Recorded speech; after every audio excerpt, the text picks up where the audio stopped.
Hi, welcome to HardReset.Info channel, dear viewers. In front of me Xiaomi 12T, and now I'm gonna show you how to clean your USB charging port using household items.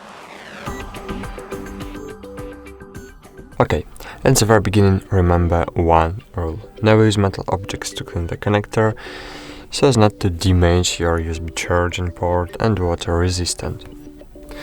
As you can see, I have something in my charging port that prevents the charging cable from going all the way into the connector, and now we are going to try to clear it.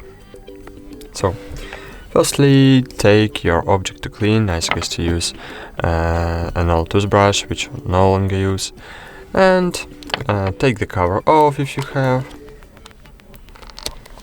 and then insert one part of the brush into the connector and just pry the dirt out. That's it. Thanks for watching. Like this video, subscribe to our channel, and bye.